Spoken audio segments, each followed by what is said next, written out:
I thought I was doing something sweet that morning.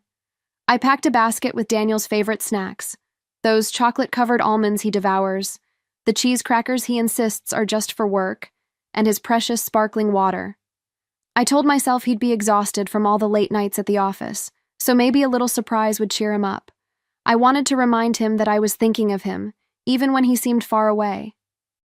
The lobby smelled faintly of polished wood and fresh coffee as my heels clicked across the floor. Daniel's secretary looked up, smiled politely, and waved me through. I felt my heart race with anticipation, like I was carrying a piece of home into his sterile office world. I could almost see his boyish grin in my mind, the one he used to flash so easily when I walked into a room.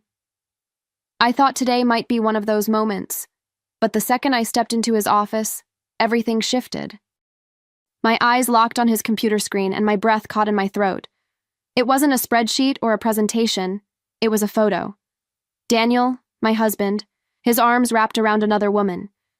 They weren't just smiling, they were glowing, holding each other like lovers, not colleagues. My hands shook so hard the basket nearly slipped from my fingers. And in that instant, the room felt colder than I ever imagined. Daniel's head snapped up the moment he realized I was standing there. His hand scrambled across the mouse, minimizing the window as if erasing the image could erase the truth. I forced a smile, but my jaw felt like it was made of stone. "Daniel, mind explaining who she is?" I asked, my voice calm, though my chest burned. He shifted uncomfortably, fumbling for words. "Oh, it's nothing. Just a client. We took that picture at a company event," he stammered, his tone too quick, too rehearsed. I narrowed my eyes, studying him the way I used to study contracts, back when details could make or break everything. "Strange," I said slowly, tilting my head. "I've never seen you hold a client like that before." The silence that followed was heavier than the walls around us. "You're overthinking again, Sophia. You always do this," he muttered, his voice sharpening like a blade meant to cut me down. For a second, I thought about pushing harder, demanding answers right there in front of him. But the secretary was just outside, and I wasn't about to give Daniel the satisfaction of watching me unravel in public. So I swallowed the lump in my throat, forcing myself to stand taller, even as my heart threatened to collapse inside me. I didn't argue. Not there. Not in his office with the faint hum of printers and the smell of stale coffee filling the air. Instead, I clutched the basket tighter, like it was the only thing keeping me grounded. My smile stayed fixed, but inside, something had cracked.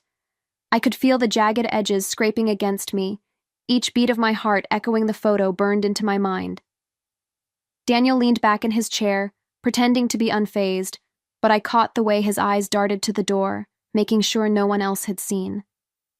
That alone told me more than his words ever could. He wanted this hidden. He wanted her hidden. I nodded lightly, pretending to accept his explanation, even though my stomach twisted with every breath. It was a performance, and we both knew it. When I finally turned to leave, the office felt suffocating, like the walls were closing in on me. My heels tapped against the floor with steady precision, but my chest was anything but steady. Outside, the secretary offered me another polite smile, oblivious to the storm raging inside me. I walked out carrying the same basket I had brought in, only now it felt like dead weight. My heart was sinking fast, but one thing was certain. I wasn't done searching for the truth. That night, I lay in bed staring at the ceiling, the photo replaying over and over in my head like a cruel slideshow. Daniel lay beside me, scrolling on his phone, acting as if nothing had happened. My body was there, under the same covers, but my mind was still in his office, still frozen in front of that screen. I could feel the weight of every detail, the way his hand rested on her waist, the way he smiled, so unguarded, so alive. When he finally set his phone down, he turned toward me, brushing a strand of hair from my face with unusual tenderness. "You okay?" he asked softly, too softly, like he was trying to distract me with sweetness. My instincts screamed louder than his gentle tone. He was trying too hard, and I knew it. Daniel hadn't touched me like that in weeks, maybe months. Now suddenly I was supposed to believe it was love? No, it was guilt. I swallowed my anger and forced a little smile, keeping my voice casual. So, did your client enjoy the event? I asked, rolling onto my side as if I wasn't really paying attention. He froze for a second, then forced a laugh. Yeah, she did. Very professional. Nothing special. His words stumbled over each other like broken glass. I could almost hear the lie, sharp and cutting, hiding beneath his shaky attempt at calm. I turned my head slowly, catching his eyes in the dim glow of the bedside lamp. Funny, I said, my voice barely above a whisper, because that photo looked like anything but professional. His jaw tightened, and for a split second I saw something flicker. Fear, maybe, or anger, before he plastered on a cold mask. He hated being cornered, and I knew I had just touched a nerve. Enough, Sophia, he snapped, his voice slicing through the quiet room. You're paranoid. The word echoed, harsh and familiar, like a weapon he'd used before. My chest tightened, not from guilt but from recognition. This was his defense, always turning the suspicion back on me, making me question my own eyes, my own heart. But this time I wasn't confused. I knew what I saw, and no amount of gaslighting would make me unsee it. I pulled the blanket closer, not for warmth but for protection, creating a barrier between us. My silence was louder than any argument. Inside, the storm raged on, but outside I stayed still, calculating. If Daniel thought I was paranoid, fine. Let him.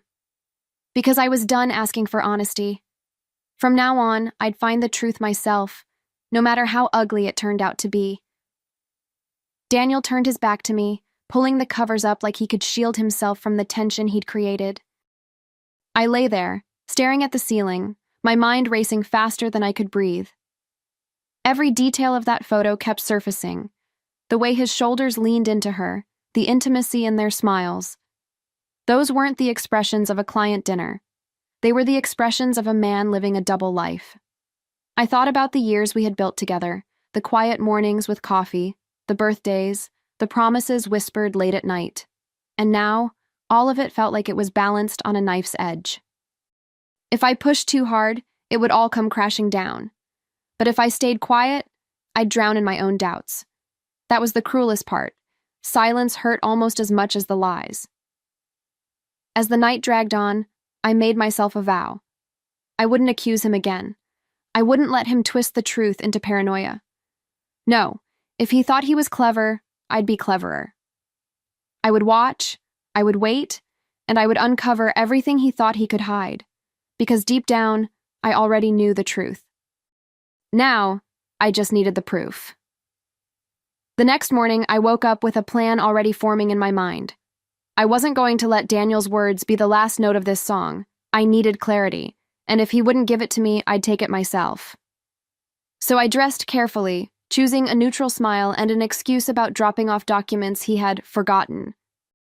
My heart pounded as I walked into that same office building, the polished floor now feeling like the stage of a performance only I knew I was starring in. The secretary greeted me again, this time with a hint of hesitation in her eyes. I could sense she already knew what I was really there for, but she didn't stop me. I held a folder close to my chest, pretending it was the reason for my visit, though in truth, it was nothing more than a prop. Every step toward Daniel's office felt heavier, weighed down by the memory of that wallpaper and the way he dismissed me so easily. When I reached the desk, I leaned against it casually, lowering my voice. That woman in the photo on his computer, she seemed familiar. Who is she? The words slipped out with a softness that masked the steel beneath. The secretary froze, her lips parting but no sound coming out at first. Her eyes darted around like the walls themselves might betray her if she spoke. In that silence, I felt the truth inching closer, ready to cut. She finally whispered, I shouldn't say. Her hands fidgeted with a stack of papers, eyes refusing to meet mine. That hesitation told me everything.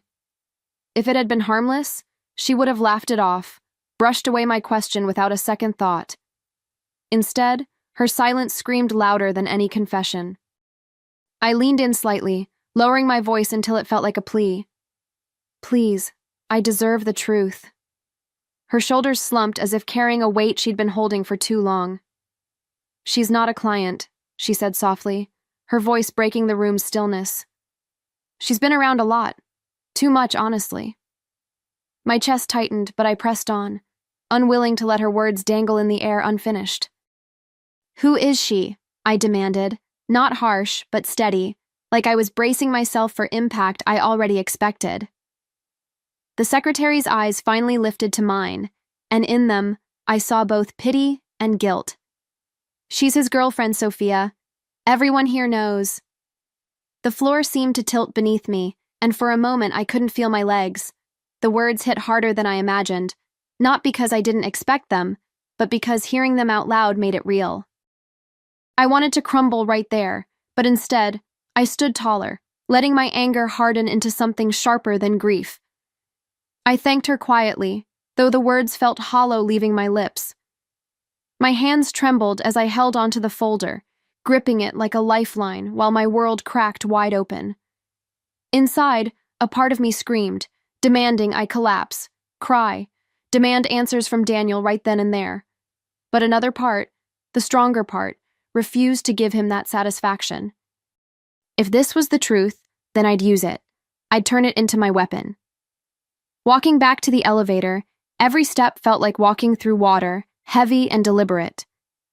People passed by, chatting about deadlines and lunch plans, completely unaware that my marriage had just ended in the middle of that office. I pressed the button, staring at my reflection in the metallic doors. I didn't look broken. I looked composed, almost frighteningly so, and maybe that was my first victory. As the elevator doors slid shut, I made myself a promise.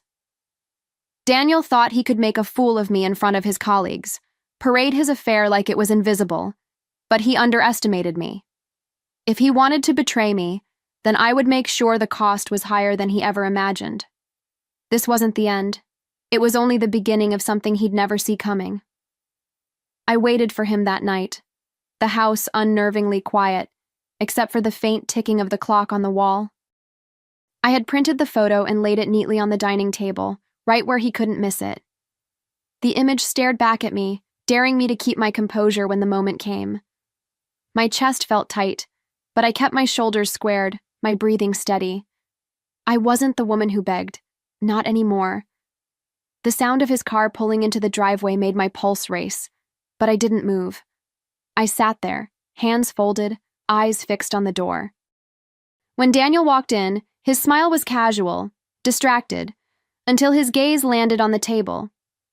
He froze, color draining from his face, and I watched him unravel in the silence. For once I had the power, and he knew it before I even opened my mouth. I spoke to your secretary, I said coldly, my voice slicing through the air. She was honest with me, unlike you. His jaw tightened, anger flashing across his face. How dare you interrogate people at my office? He barked, his tone sharp, defensive.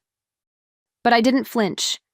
Instead, I leaned forward, my eyes locking onto his, and slid the photo across the table like a piece of evidence in a trial. The time for lies was over. How dare you betray me and parade her picture on your work computer? I snapped, my voice trembling but strong enough to cut through his excuses. Tell me, Daniel, was our entire marriage just a cover-up?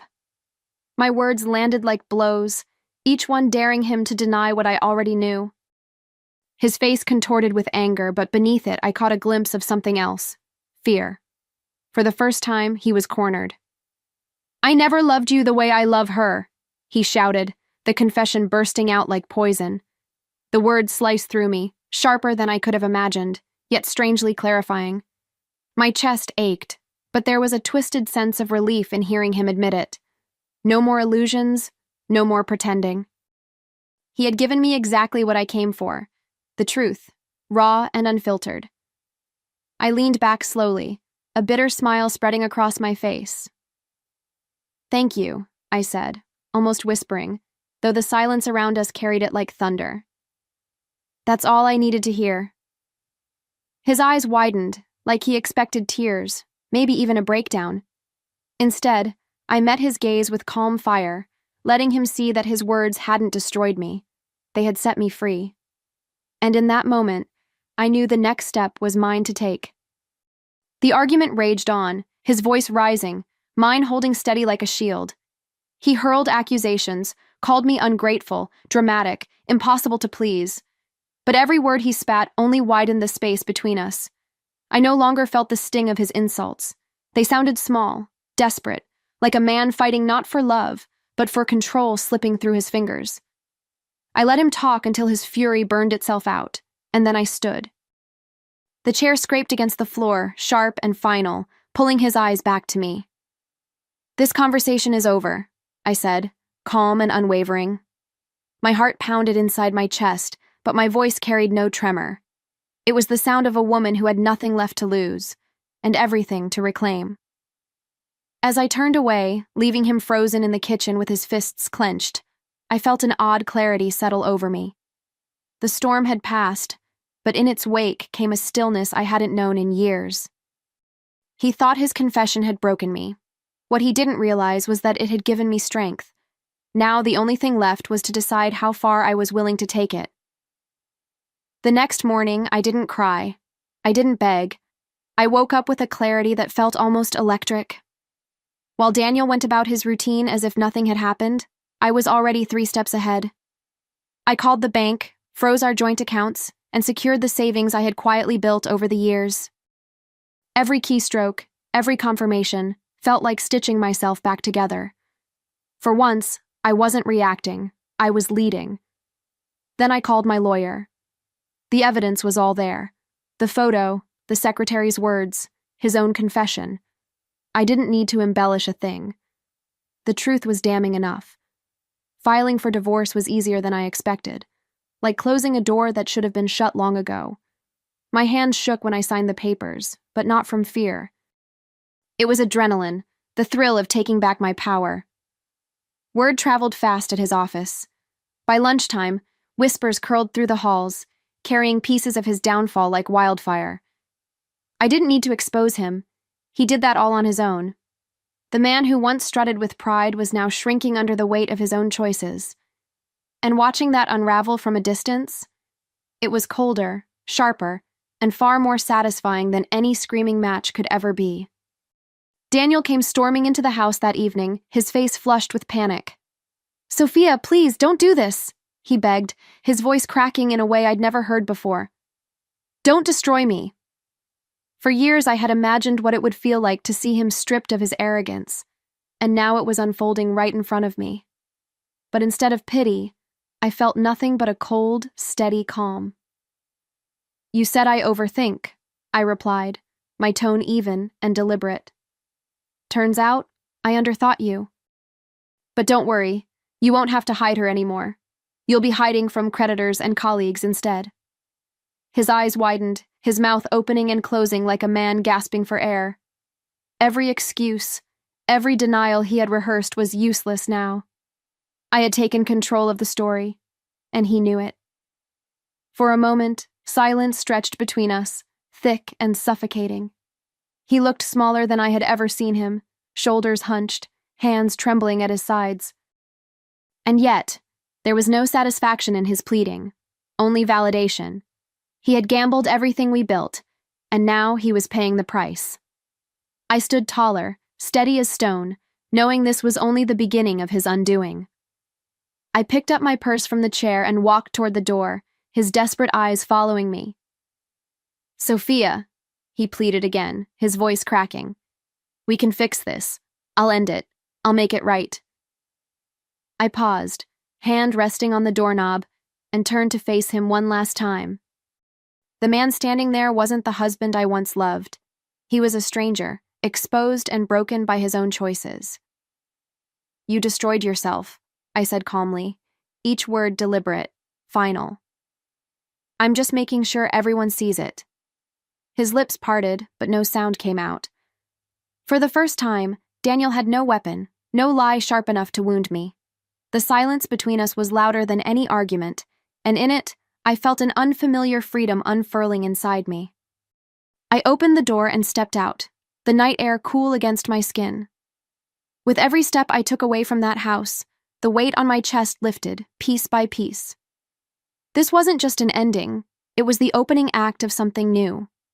My revenge wasn't about rage or fire. It was cold, calculated, and devastatingly clear. And deep down, I knew he'd never recover from it. Months later, I hardly recognized the woman staring back at me in the mirror. Gone was the heaviness in my eyes, the constant tension in my shoulders. In its place was someone lighter, sharper, freer. I had poured my energy into building something of my own, a consultancy firm that carried my name, my vision, my rules. And for the first time in years, I wasn't just surviving, I was thriving. Clients admired my confidence, colleagues respected my drive, and I learned what it meant to stand on my own 2 feet. I wasn't defined by Daniel's betrayal anymore. I was defined by how I rose from it. Every morning, when I brewed my coffee and opened my laptop, there was a quiet satisfaction in knowing I had taken back everything he thought he'd stolen. This was my life, rebuilt on my terms. One afternoon, walking through the city, I saw him. Daniel. Disheveled, shoulders hunched, eyes dimmed with shame. For a split second, our gazes met, and time froze. He looked at me the way a man looks at something he once owned but lost forever. My heart didn't race. My stomach didn't twist. All I felt was clarity, sharp and calm, as I stopped to hear what he had to say.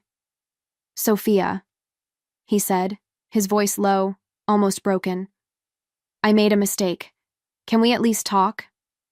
For years, I had dreamed of hearing those words, of him finally admitting he had been wrong. But now, standing in front of him, I realized I no longer needed them. His regret didn't heal me, and his shame didn't define me. They were simply the consequences of choices he made, and they belonged to him, not me. I let a small smile curve across my lips, not cruel, just certain. "Talk?" I repeated, tilting my head. "You gave your love to someone else, Daniel. And I gave my life back to myself. That's the best deal I've ever made." His eyes filled with something raw, maybe sorrow, maybe envy. But none of it touched me. I wasn't standing there to absorb his pain. I was standing there as proof that I had moved past it. For the first time, I felt no pull, no sting, no ache. He was simply a man I used to know, and I was no longer tethered to his story. Without another word, I adjusted my bag on my shoulder, straightened my posture, and turned away. The sound of my footsteps was steady, unshaken, carrying me forward into a life where freedom tasted sweeter than any apology he could ever offer. As I walked away, the city around me seemed brighter, every sound sharper, every color more alive. The weight I had carried for years was gone, replaced by something I hadn't felt in so long: peace. I breathed deeply, letting the cool air fill my lungs, and for the first time, I wasn't thinking about Daniel, or the past, or the pain. I was thinking only about me, about the future I had claimed with my own 2 hands. There was no bitterness left, no lingering desire for revenge. I had already served it, cold and precise, and the aftermath spoke louder than any words I could have shouted. He was broken, and I was whole. That was justice enough. My life had become my own again, not shaped by betrayal, but by resilience and the choice to keep moving forward. Freedom didn't come wrapped in celebration or fireworks. It came quietly, in small victories, in the steady rhythm of rebuilding. And as I disappeared into the crowd that afternoon, I carried a truth with me.